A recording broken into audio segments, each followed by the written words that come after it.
members and friends. We are so glad that you have decided to join us for week 7 of our Soul Care and African American Practice Bible Study. Today we're going to be talking about some mothers and widows of the movement. And we're glad that you've joined us, and we ask that you help us by inviting others to join, whether it is on Facebook, YouTube, or Twitter, or you can have somebody call in at 804-203-9011. We believe that this is good information that others can benefit from. After this video, we ask that you would join us live on Dialpad by calling 804-203-9011 or downloading the app Meetings by Dialpad or going to meetings.dialpad.com/SMZBC. All right, let's get started. Before we introduce you to mothers and widows of the movement, I do want to call your attention to the story of Hannah that is going to be used to center us today. Her story is told in 1 Samuel chapter 1, and I'm going to give you a quick synopsis, but you are encouraged to read it on your own. Elkanah had 2 wives because that was allowed back then.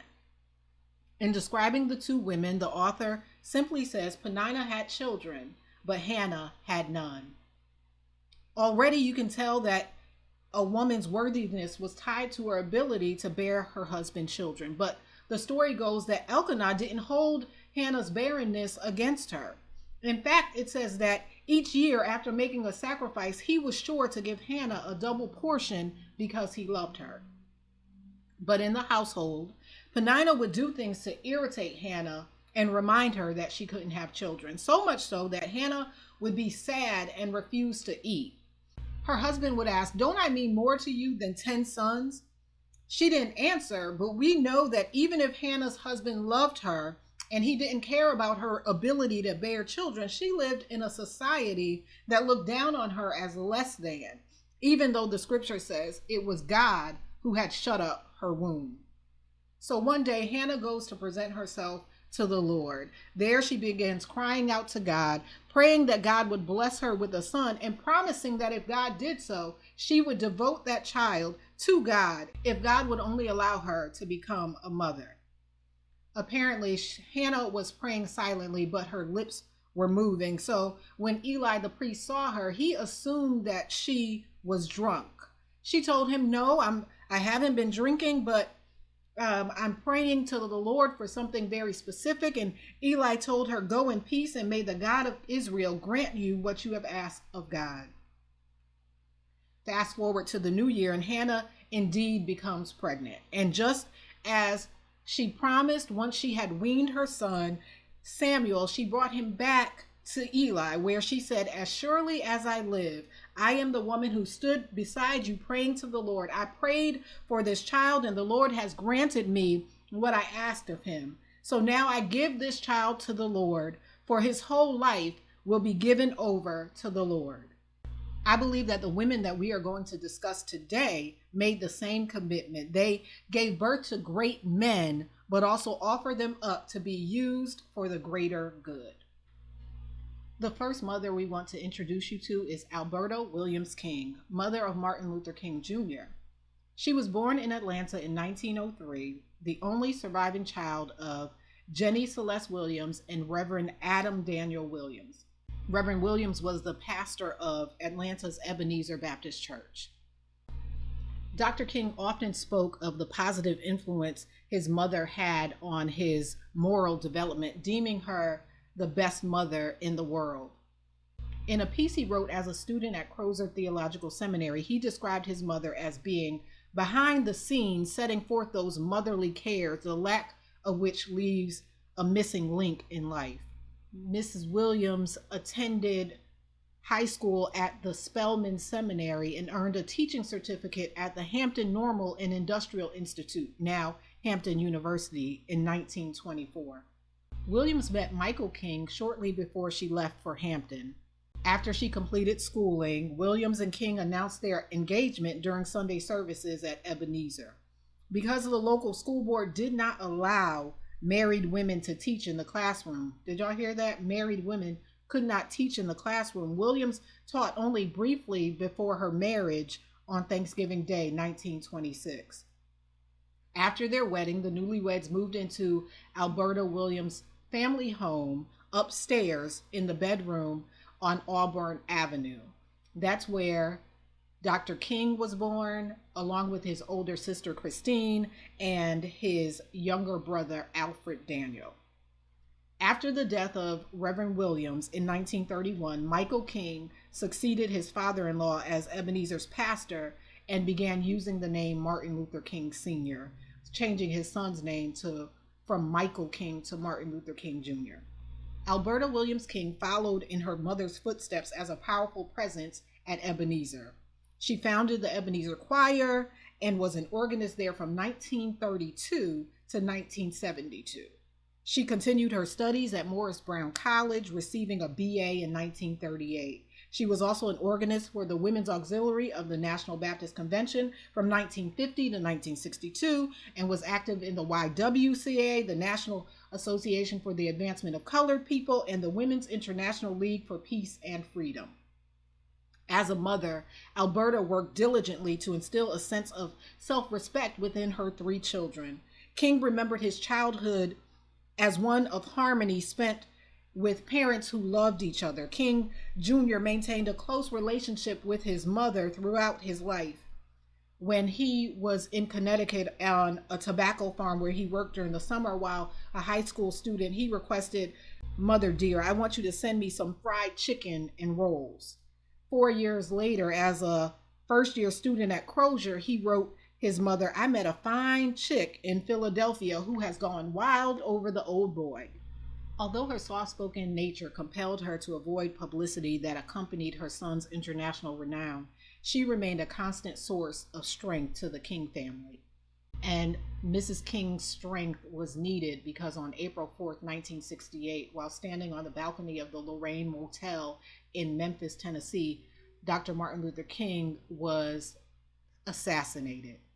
He was pronounced dead 1 hour later. Mrs. King faced fresh tragedy the next year when her younger son and last-born child, Alfred Daniel Williams King, who had become the assistant pastor after Martin Luther King, drowned in his pool. And the family was not left without tragedy because 6 years after Martin Luther King was assassinated, Mrs. King, often referred to as Mama King at Ebenezer, was shot and killed on June 30th, 1974, at 69 years old. A 23-year-old black man from Ohio who had adopted the theology of Black Hebrew Israelites came into their sacred space, and while she was playing Our Father on the organ, he began shooting. She was killed along with one of the church's deacons. 10 years later, her husband, Reverend Martin Luther King Sr., had a heart attack and died. They are buried together in Atlanta. The widow of Martin Luther King was born Coretta Scott on April 27, 1927 in Alabama. Coretta graduated valedictorian from Lincoln Normal High School and entered Antioch College in Ohio in 1945. She received a BA in music and education. She also attended Boston's New England Conservatory of Music, where she earned a Bachelor of Music in Music Education. Mrs. King's musical background informed her work as an advocate for justice and peace. During the late 1950s, Mrs. King performed concerts and recitals throughout the South. She conceived and organized a series of freedom concerts as fundraising efforts to benefit the Southern Christian Leadership Conference. Throughout the 1960s, these critically acclaimed concerts combined poetry, narration, and music to tell the story of the civil rights movement. Coretta Scott met Martin Luther King Jr. in Boston, Massachusetts, where they were both attending the university. She was at the New England Conservatory and he was at Boston University. They married on June 18, 1953, and in September 1954 settled in Montgomery, Alabama, where Dr. King had been appointed pastor of Dexter Avenue Baptist Church.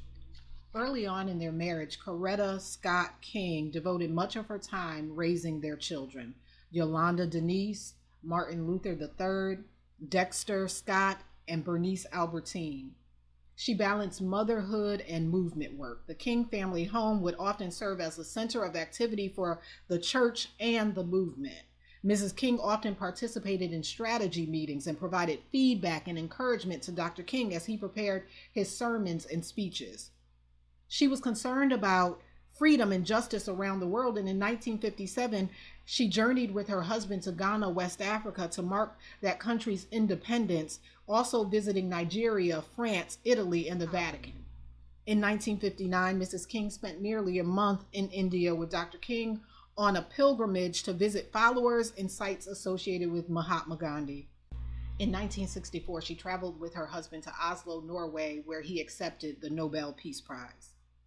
Following Dr. King's death on April 4th, 1968, Mrs. King acted upon her vision to preserve the places, writings, speeches, and sermons, as well as the works associated by him. And she did this by creating the Martin Luther King Jr. Center for Nonviolent Social Change, Incorporated, commonly referred to as the King Center. In 1974, Mrs. King formed a broad coalition of over 100 religious, labor, business, civil, and women's rights organizations dedicated to a national policy toward full employment and economic opportunity.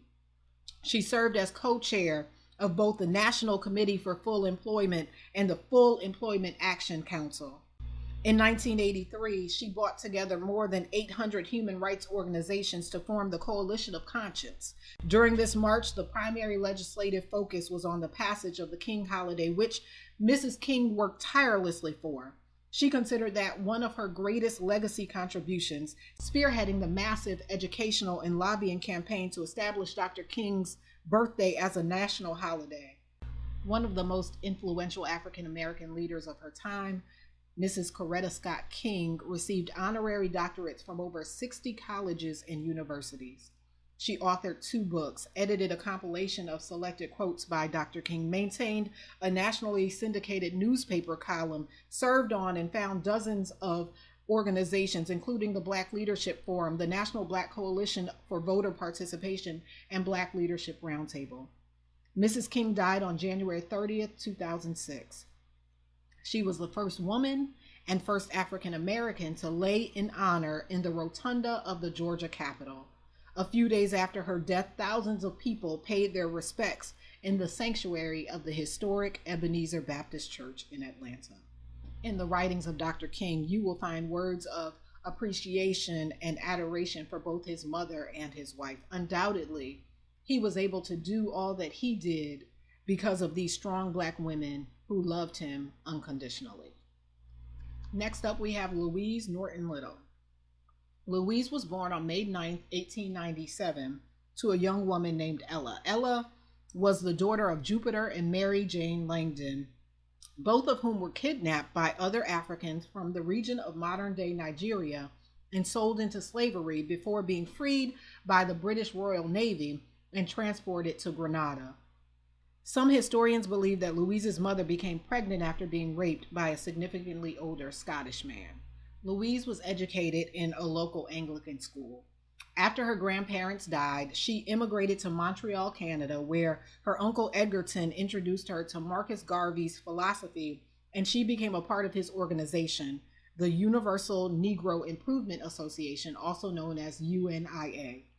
Through the UNIA in Montreal, Louise met Earl Little, a craftsman and lay minister from Georgia. The couple married in 1919. The following year, they moved to Philadelphia, then to Omaha, Nebraska. While in Omaha, she became the secretary and branch reporter of the UNIA's local chapter, sending news of local events led by Earl to Negro World, which was the organization's paper. Louise was very active in Garvey's movement, but as a woman, she could receive little credit. However, her son does remember that she would receive letters from the leaders of the movement thanking her for the work she had done and praising her for her devotion to the cause. Earl and Louise had 7 children together. As parents, the Littles instilled self-reliance and Black pride in all their children. Because of Ku Klux Klan threats, the Littles relocated in 1926 to Milwaukee, Wisconsin, and shortly thereafter, Lansing, Michigan. The family was frequently harassed by the Black Legion, which was a white racist group. In 1931, Earl died in what was officially ruled a streetcar accident, though Louise believed Earl had been murdered by the Black Legion. After a dispute with creditors, Louise received a $1,000 life insurance benefit in payments of $18 per month. The issuer of a larger policy declined to pay, refusing to do so, claiming that her husband had committed suicide. To make ends meet, Louise rented out part of her garden, and her sons hunted for game. During the 1930s, there were some white Seventh-day Adventists who came to witness to the Little family, and Louise, along with one son, were baptized into the Seventh-day Adventist Church. In 1937, a man Louise had been dating vanished from her life when she became pregnant with his child. Heartbroken, she gave birth to her 8th child, Robert, in 1938. After what some would call harassment by welfare workers, Louise Little was committed to Kalamazoo State Hospital. Her children were separated and sent to foster homes. She was institutionalized from 1939 through 1963. 1939 to 1963. Professor Eric McDuffie shared this quote: Louise Little was a brilliant and dynamic woman, not some crazy or apolitical figure as she is often portrayed in the scholarship about Malcolm X. She was a committed Garveyite grassroots activist. She spoke multiple languages: English, French, patois. She taught her children the French alphabet. She insisted that her children read newspapers such as the Negro World and newspapers from her homeland. What most intrigued me was her resilience, McDuffie says. She was institutionalized at the Kalamazoo Mental Hospital all those years, but she lived almost 30 years after her family got her out of that hospital. Her time in that hospital can be viewed as a form of incarceration because the state targeted her because she was proud, she was independent, she owned her own land, and she refused to bow down to white supremacy and the patriarchy. For these reasons, she was placed in that hospital, her land was taken away from her, and her children were put in foster homes. Despite being hospitalized for 25 years, though, she survived. End quote. Her children, including Malcolm X, fought for her release because they didn't believe their mother was mentally ill. And less than 2 years after returning home, her son was assassinated. Louise never forgot who she was. She remained strong, and she lived with her surviving children and descendants until she died in 1989. Betty Dean Sanders was born on May 28, 1934, to a teenage mother. While Betty spent most of her childhood in Detroit, she may have been born in Georgia, but no birth certificate has ever been located. By most accounts, Betty was abused by her biological mother. So at the age of 11, she was taken in by businessman Lorenzo Malloy and his wife Helen. Helen Malloy was a founding member of the Housewives League of Detroit. This was a group of African American women who organized campaigns to support Black-owned businesses and boycott stores that refused to hire Black employees. She was a member of the National Council of Negro Women and the NAACP. The Malloys were active members in the Bethel African Methodist Episcopal Church. Despite their activism, the Malloys sheltered Betty from racism. If you remember what Pastor Nelson said about Diane Nash's grandmother, the Malloys had the same philosophy. Betty wrote in 1995, "Race relations were not discussed in the home, and it was hoped that by denying the existence of race problems, the problems would go away. Anyone who openly discussed race relations was quickly viewed as a troublemaker." After high school, Betty left Detroit to attend Tuskegee Institute in Alabama, which was her foster father's alma mater. She intended to earn a degree in education and become a teacher. In Alabama, Betty encountered racism in an extreme manner. As she settled into life in the Jim Crow South, nothing had prepared her for this racism. And so long as she stayed on campus, she could avoid interacting with white people, but weekend trips into Montgomery, which was the nearest city, would try her patience. Black students had to wait until every white person in a store had been helped before the staff would serve them. Betty's studies suffered as a result of her growing frustration and experience with racism. She decided to change her field of study from education to nursing, and the dean of nursing at Tuskegee encouraged her to study at a Tuskegee affiliated program at the Brooklyn State College in New York City. Against her foster parents' wishes, Betty left Tuskegee and traveled to New York. So she arrives in New York in 1953, and while less overt, the racism she observed in New York deeply affected her too.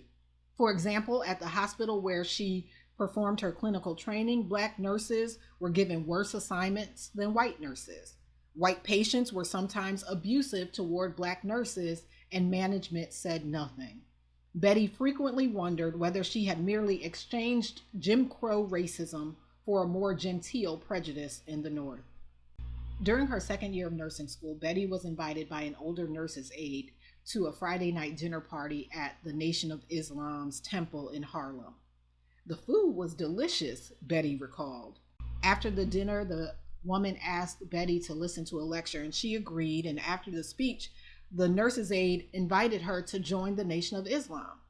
And Betty politely declined. When the woman said, "Why?" Betty said, "Because I didn't know that you brought me here to join an organization. Besides, my mother," speaking of her foster mother, "would kill me. And additionally, I don't even understand the philosophy." You see, the Malloys were Methodist, and when she was 13, Betty had decided she would remain a Methodist for the rest of her life.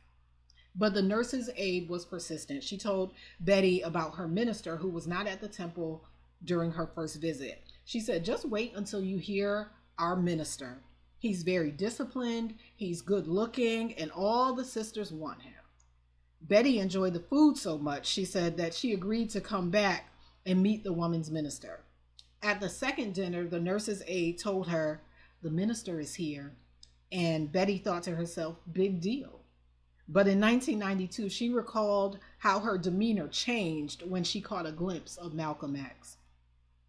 She said, quote, "Then I looked over and I saw this man on the extreme right aisle sort of galloping to the podium. He was tall, he was thin, and the way he was galloping, it looked as though he was going someplace much more important than the podium. He got to the podium and I sat up straight. I was impressed with him." End quote. Betty began attending Malcolm's services, and in 1956, she converted to Islam, changing her surname to X. The X represented the loss of her African ancestry. And although they had never discussed the subject, one day Malcolm called and asked her to marry him, and without hesitation, Betty said yes. They married on January 14th in Michigan. I found this interesting anecdote that talks about the relationship between Betty and Malcolm that I think sheds light on their relationship that we may not have known before. In the beginning, their relationship followed the Nation of Islam's strict rules concerning marriage. Malcolm set the rules, and Betty obediently followed them. Betty said, "His indoctrination was so thorough, even to me, that it was the pattern for our family's lives." But over time, the family dynamic changed, and in 1969, Betty reflected on how Malcolm X made small concessions to her demands for independence. She wrote, quote, "We would have little family talks. They began at first with Malcolm telling me what he expected of a wife. But the first time I told him what I expected of him as a husband, it came as a shock. After dinner one night, he said, 'Boy, Betty, something you said hit me like a ton of bricks. Here I've been going along, having our little workshops with me doing all the talking and you doing all the listening.' He concluded our marriage should be a mutual exchange." The couple had 6 daughters, including twins who were born after his death. Betty and Malcolm left the Nation of Islam in 1964, changing their surname to Shabazz, and they became Sunni Muslims. A year later, on February 21st, 1965, in Manhattan's Audubon Ballroom, Malcolm X began to speak to a meeting of the Organization of Afro-American Unity when a disturbance broke out in the crowd of about 400 people. As Malcolm X and his bodyguards tried to quiet the disturbance, a man rushed forward and shot Malcolm in the chest with a sawed-off shotgun. 2 other men ran onto the stage and fired handguns, hitting Malcolm X 16 times. Betty was in the audience near the stage with her daughters. Malcolm had specifically asked that they show up on this day. When she heard the gunfire, she grabbed the children and pushed them to the floor beneath the bench where she shielded them with her body. Remember, she was pregnant at the time. And when the shooting stopped, she ran to her husband and tried to perform CPR. Police officers and Malcolm X's associates used a stretcher to carry him up a block to Columbia Presbyterian Hospital, where he was pronounced dead. Betty never remarried. She focused on raising her daughters. And after Malcolm was assassinated, she was financially strapped. She was aided by royalties from his book, The Autobiography of Malcolm X. And I found it interesting during my research that at first she was splitting half the royalties with Alex Haley, but after he published Roots, he signed over his portion of the royalties to Betty. And I found that Ruby Dee and Juanita Portier, who was married to Sidney Portier, established a committee of concerned mothers to raise funds to buy a house and pay educational expenses. The committee raised $17,000 and bought a large two-family home for the Shabazz family. In 1969, Betty completed her undergraduate degree at Jersey City State College. By the early 70s, she began giving public lectures on the African American condition. Though she never challenged white supremacy like her husband, she fought for education and human rights causes in her own style. She earned her master's in public health administration in 1970. And then she went on to earn her doctorate in higher education administration at the University of Massachusetts. Betty accepted a position as an associate professor of health sciences at Medgar Evers College, and she worked as a university administrator and fundraiser there until her death. In June 1997, her 12-year-old grandson, Malcolm, set fire to her apartment. She suffered burns over 80% of her body and spent 3 weeks in intensive care before dying of her injuries. She was laid to rest next to her husband, whose name in the end was El-Hajj Malik Al-Shabazz. And finally, Merle Louise Beasley was born March 17, 1933, in her maternal grandmother's home in Vicksburg, Mississippi. She was the daughter of a 16-year-old. Merle's parents separated when she was just a year old, and she was raised by her paternal grandmother and aunt. Both women were respected school teachers, and they inspired her to follow in their footsteps. Merle attended the Magnolia School, took piano lessons, and recited poetry at school, in church, and at local clubs. After graduating from high school in 1950, she enrolled at Alcorn A&M College, one of the few colleges in the state that allowed African American students. She majored in education and minored in music. On her first day of school, Merle remembers meeting and falling in love with Medgar Evers. He was a World War II veteran, 8 years her senior. The meeting changed her college plans, and the couple married on Christmas Eve of 1951. They had 3 children during their marriage. When Medgar Evers became the Mississippi Field Secretary for the National Association for the Advancement of Colored People in 1954, Merle worked right alongside him. She became his secretary, and together they organized voter registration drives and civil rights demonstrations. She assisted him as he struggled to end the practice of racial segregation in schools and other public facilities, and as he campaigned for voting rights for many African Americans who were denied this right in the South. For more than a decade together, Medgar and Merle fought for voting rights, equal access to public accommodations, the desegregation of the University of Mississippi, and for equal rights in general for Mississippi's African American population. They were seen as prominent civil rights leaders in Mississippi, and they became high-profile targets because of that. In 1962, their home in Jackson, Mississippi was firebombed in reaction to an organized boycott of downtown Jackson's white merchants. The Evers family lived with the constant threat of death. The risk was so high that Merle and Medgar had trained their children on what to do in case of a shooting, bombing, or other kind of attack on their lives. In the early morning of Wednesday, June 12, 1963, just hours after President John F. Kennedy's nationally televised civil rights address, Medgar Evers pulled into his driveway after a meeting with NAACP lawyers. In the days leading up to this date, Evers had been followed home by at least 2 FBI cars and 1 police car, but on the morning of his death, none of his usual protection was present. The reason why, FBI or local police have never given. There has been speculation that many members of the police force were actually members of the KKK.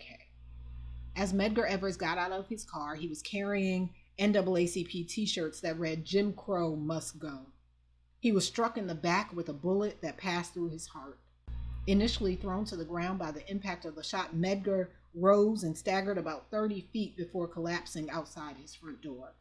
His wife and children were in the home. He was taken to the local hospital in Jackson, where he was refused entry because of his race. His wife explained who he was, and eventually they admitted him, but he died in the hospital 50 minutes later. He was only 37 years old. Evers was the first Black man to be admitted to an all-white hospital in Mississippi. Medgar Evers was mourned nationally, and he was buried in Arlington National Cemetery, where he received full military honors before a crowd of more than 3,000. In 1976, Myrlie Evers married Walter Williams. Myrlie Evers Williams joined the board of the NAACP because by the mid-1990s, the prestigious organization was going through a difficult period marked by scandal and economic problems. She decided that the best way to help the organization that she loved and had committed so much time and energy to was to run for chairperson of the board. She won the position in 1995, just after her second husband's death due to prostate cancer. As chairperson of the NAACP, Myrlie Evers Williams worked to restore the tarnished image of the organization. She also helped improve its financial status and raised enough funds to eliminate their debt. After leaving her post as chairwoman, Evers Williams established the Medgar Evers Institute in Jackson, Mississippi. She wrote her autobiography titled "Watch Me Fly: What I Learned on the Way to Becoming the Woman I Was Meant to Be." Ebony magazine has named her one of the 100 most fascinating Black women of the 20th century, and she has received 7 honorary doctorates. On January 21st, 2013, Evers Williams delivered the invocation at the second inauguration of President Barack Obama. She was the first woman and the first lay person to deliver the invocation at a presidential inauguration. Myrlie Evers Williams is still alive today, currently 88 years old, and tomorrow is her 89th birthday. The widows of Medgar, Martin, and Malcolm had a bond that most of us would not understand. The mothers of these men who had to bury their children also have a bond that few can fathom. But there is so much that we can learn from these mothers and widows about their strength and their resolve. It's awe-inspiring and encouraging to each of us that we might too endure the worst that life has to offer and still come out hopeful and full of faith.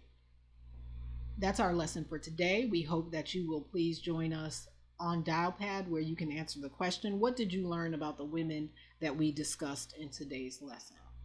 We're heading over to Dialpad. We hope that you will join us. If you're not going, just a few quick reminders. Join us for prayer tomorrow morning at 7 a.m. If you or someone you know is in need of food, you can meet us at the Mount from 12:45 to 2 p.m. on Friday, where we will be giving out groceries, fresh produce, fresh meat, fresh baked goods, and then worship on Sunday. Please note that pre-registration is no longer required. If you choose to worship in person, just come meet us at the Mount, 14 West Duval Street, Richmond, Virginia, 23220. Or we will also have worship online for those who choose to join us virtually. Thank you. See you on Dialpad in just